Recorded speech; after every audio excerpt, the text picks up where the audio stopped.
Good morning mga breeder. Nandito tayo sa aking isang farm, no. Ang napalatag na TP po ay nasa 53. Hindi ko na po inilatag yung 60 peraso. Inatira pong 6 kasi nasira yung isa. Tara, gagala ko po kayo.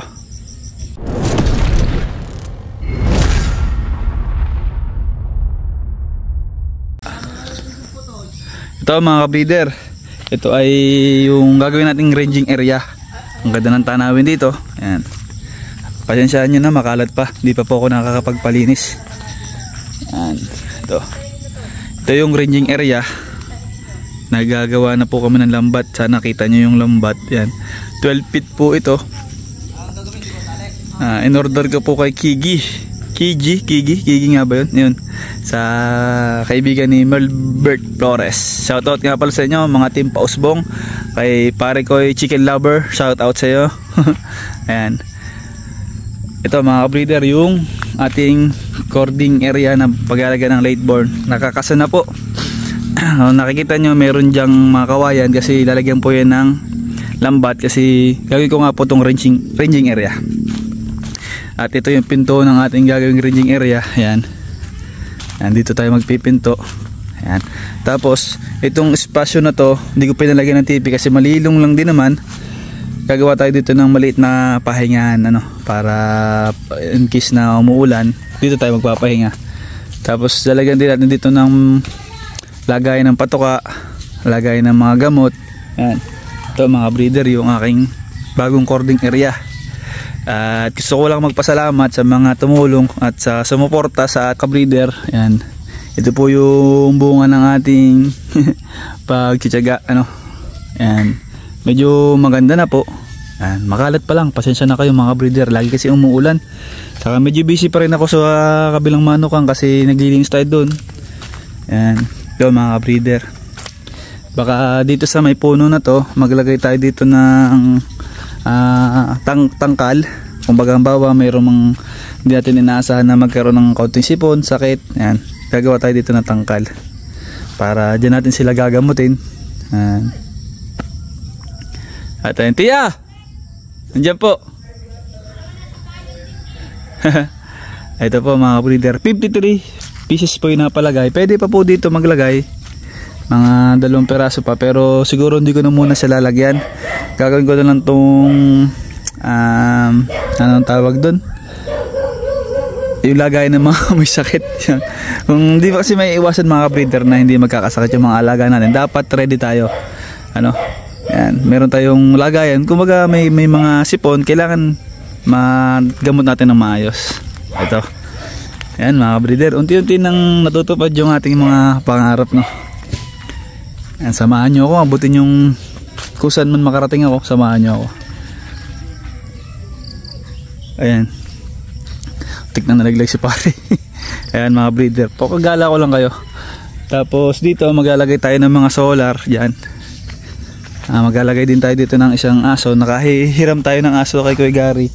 And safe naman dito, 2 bahay, kamag-anak natin sa unahan, kapatid ng asawa ko, kapisa ng asawa ko. Yan.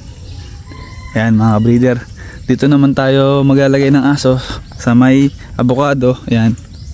Itong puno na to palalagyan ko ng solar, mga 2 solar, harap dito, sarap dito. Tapos siguro yung kawain nun lagyan ko rin para pag sumilip sila kita nila yung mga tao. Yan. Dito mga breeder, sumugal talaga ako dito sa pagkokording dito. Yan, medyo malayo-layo to ng hindi naman malayo, mga wala pang 5 minutes. Wala pang 5 minutes nandito na ako pagka nakamotor. Malapit lang. Yan. Sumugal ako dito mga breeder. Sana ilayo tayo sa mga mamimili tuwing gabi. Alam nyo na yun mga breeder.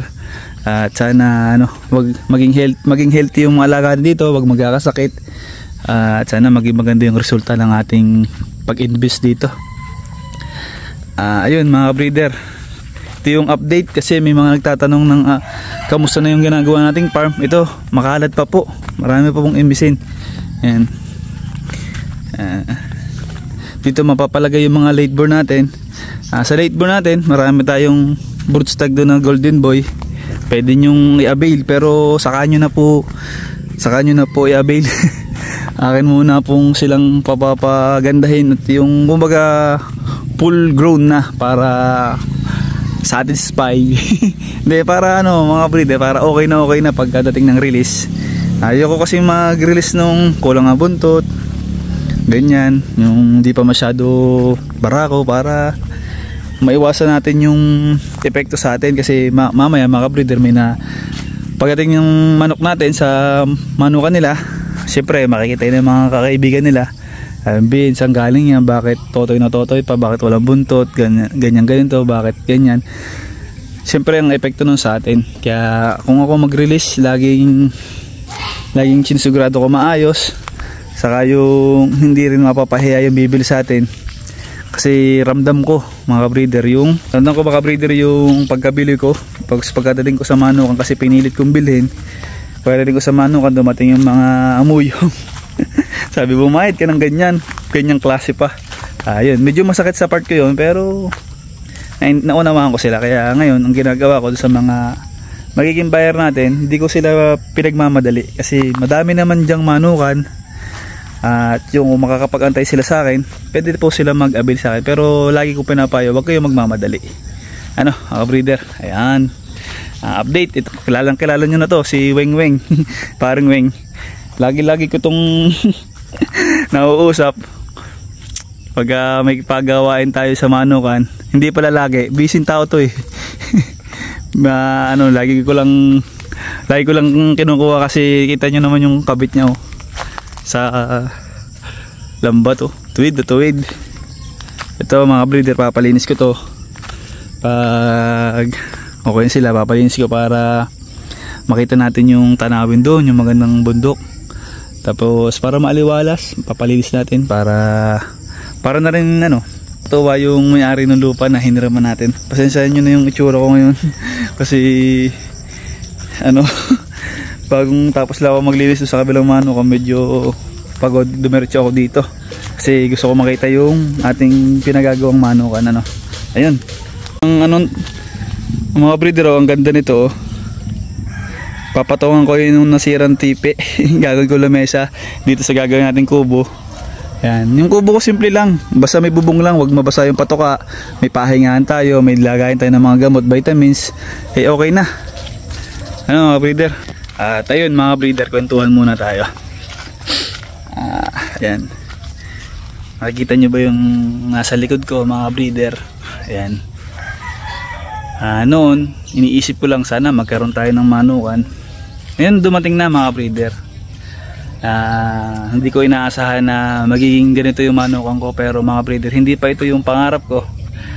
Mas gusto ko pang mas lumaki mga breeder, kumbaga para sa sarili ko, lalo na sa pamilya ko at sa mga kaibigan ko.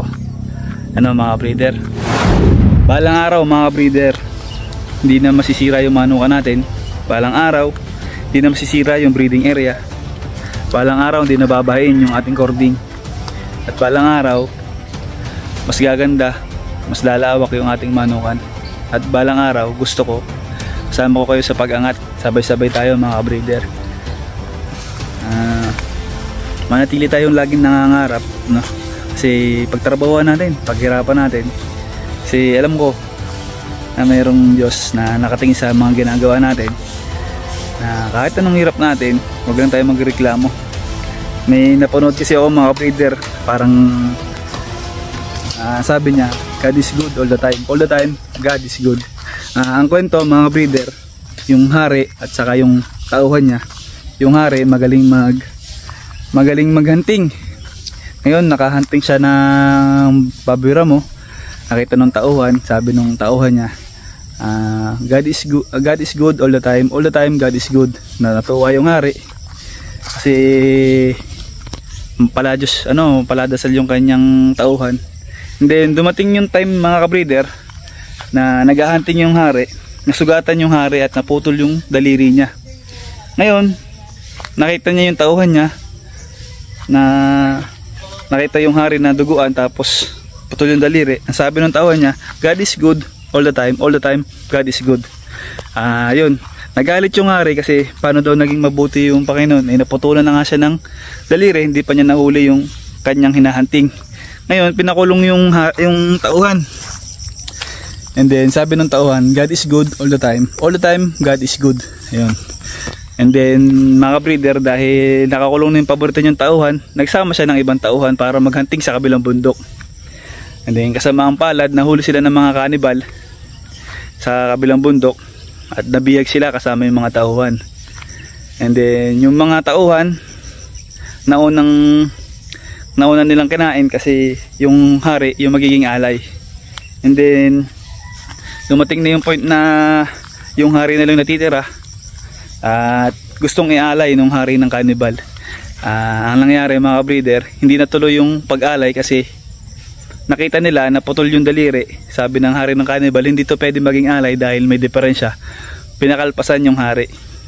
Ngayon yung hari, pinuntahan niya yung tauhan niya kasi na-realize niya yung mga bagay na sinasabi niya na God is good all the time. All the time God is good. And then nagpunta yung hari sa tauhan. Sabi ng tauhan, bakit kahit kinulong na kita, ang sinasabi mo pa rin God is good all the time. All the time God is good. Sumagot yung tauhan niya na kasi kung hindi niyo po ako kinulong, siguro isa na rin po ako sa nakain ng mga kanibal nung nahuli kayo sa kabilang bundok. And then umiyak yung hari dahil na-realize niya kung di pala siya naputulan ng daliri nung panahong yun, sigurado wala na rin siya. Siguro nakain na rin siya ng mga kanibal at naaalay. Ayun. Ayun yung kwento mga breeder. Kaya God is good all the time. All the time God is good. Yun mga breeder. Isang ano lang, kumbaga parang magandang kwento kasi kaya sinare ko. Wala rin naman akong ma-vlog kaya ayun. Kaya yung sa mga kagaya ko mga breeder na nangangarap, dumarating yung problema, hindi naman ako nawawalan ng pag-asa. Yung mga problema kasi mga breeder, parang pagsubok mga breeder sa atin ni Lord na sige nga, tinan natin kung hanggang saan mo kayang hawakan yung pangarap mo. Bibigyan kita ng isang problema, dadaanan kita ng matinding bagyo, sisirain ko yung binubuong pangarap. Tinan natin kung magpapatuloy ka.